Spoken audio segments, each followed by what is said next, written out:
Crack open, kid. It's weird.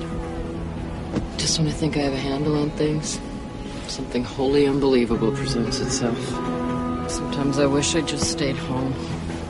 You sound like the man. What's he like? He likes to listen to people talk. Christ loved to sit around the fire and listen to me and the other guys. You know, whenever we were going on about unimportant shit, he always had a smile on his face. His only real beef with mankind is the shit that gets carried out in his name. Wars, bigotry, televangelism. The big one, though, is the factioning of all the religions. He said mankind got it all wrong by taking a good idea and building a belief structure. You're saying having beliefs is a bad thing? I just think it's better to have ideas. I mean, you can change an idea. Changing a belief is trickier. People die for it. People kill for it. People kill.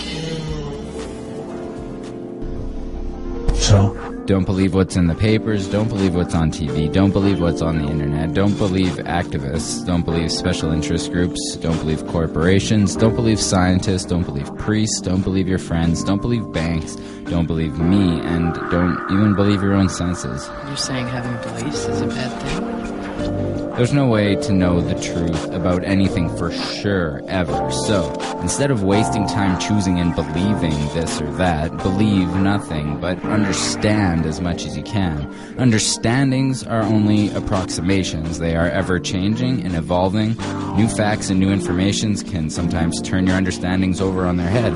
If you are wrong about something and you get corrected, you don't have to feel stupid or ignorant for believing something that was wrong.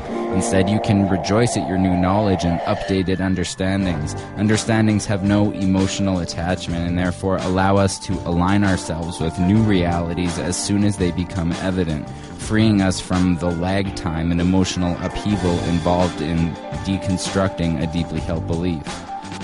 To say that we understand something is likely true rather than saying we believe it places us into a new paradigm where the false dichotomy of true and not true is not recognized, because the real essence of what I'm promoting here is the removal of absolutist thinking, the end of black and white, of good and evil, of true and false. These ideas are useful sometimes for discussion, but ultimately lead to confusion because they don't have any real-life substance. Not a single person or a single thing is all good or completely bad. It's all shades of gray. So when presented with an idea, the question is not, is this idea true? It's, how much information do we have to support this idea right now? The more information we have, the more confident we can be that this idea is true. Thinking like this, truth then becomes a never quite attainable, quite imaginary abstraction. It's like infinity.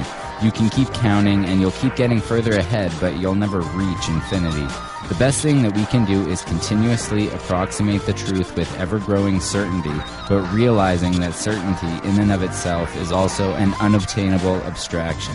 That doesn't mean that we can't get close. There are many things that we can be nearly certain of, but we can't be afraid of questioning everything from our most superficial to our most basic assumptions if we want to keep making progress. We must also keep in mind that valid questioning can never come from belief, but only from reasoned evidence resulting in an updated understanding. I just think it's better to have ideas. I mean, you can change an idea. I'm gonna make that my motto or mantra or something. So, understand what's in the news. Understand who writes the news and why they write the news and who they write it for.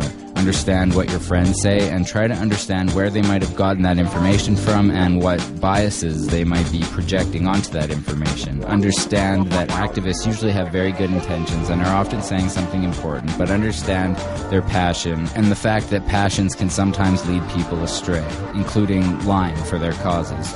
Same thing for priests and politicians. Understand that you can find supporting evidence for almost any position you want if you look for it, and our greatest tool for weighing the value and accuracy of any evidence, of approximating certainty with understandings, is science. But understand that scientists are human and they are not infallible and they are often wrong, especially when financial interests pressure researchers to find the results that they want, and research is severely limited in any field from which a profit cannot be made, or a field that may infringe on someone else's profit. Understand that our senses and memories can play tricks on us and others, and our minds tend to mold our perceptions of experiences to previously held notions without us even realizing it. Maybe you disagree, maybe you have different understandings. That's good, that's fine, just don't believe any of them. But some wonder that without belief, can these changing understandings be good enough to direct us in our behavior? If I don't believe that killing someone is wrong, they wonder, why don't I just go out and have a blast slaughtering as many people as I can? Well, it's because I value human life, and this is a value I've cultivated based on the understanding that I am a human life, and I understand and see and feel the beauty of other human lives. I see myself in them, and to do them harm is to harm myself, is to harm everyone. No need to believe anything to see that. At least that's how I understand it. I also understand that the less harm there is going around, the better off we'll all be. So yeah, I think understandings can actually offer a much more concrete direction for our species, because as with any new frontier, you must draw the map as you discover the landscape. Only a fool believes that he knows what is past the next mountain before he's crossed it. Another thing that I have come to understand is... If it's true that we're all from the center of a star, every atom in each of us from the center of a star, then we're all the same thing. Even a Coke machine or a cigarette butt in the street in Buffalo is made out of atoms that came from a star. They've all been recycled thousands of times, as have you and I. And therefore, it's only me out there. So what is there to be afraid of? What is there that needs solace-seeking? Nothing. There's nothing to be afraid of because it's all us. The trouble is we have been separated by being born and given a name and an identity and being individuated. We've been separated from the oneness, and that's what religion exploits, that people have this yearning to be part of the overall one again. So they exploit that. They call it God. They say he has rules. And I think it's cruel. I think you can do it absent religion. Shouldn't we consider in every nation major changes in the traditional ways of doing things, a fundamental restructuring of economic, political, social, and religious institutions? We've reached a point where there can be no more special interests or special cases. Fundamental changes in society are sometimes labeled impractical or contrary to human nature, as if nuclear war were practical, or as if there were only one human nature. But fundamental changes can clearly be made. We're surrounded by them. The old appeals to racial, sexual, and religious chauvinism and to rabid nationalist fervor are beginning not to work. A new consciousness is developing which sees the earth as a single organism and recognizes that an organism at war with itself is doomed. We are one planet. One of the great revelations of the age of space exploration is the image of the Earth, finite and lonely, somehow vulnerable, bearing the entire human species through the oceans of space and time.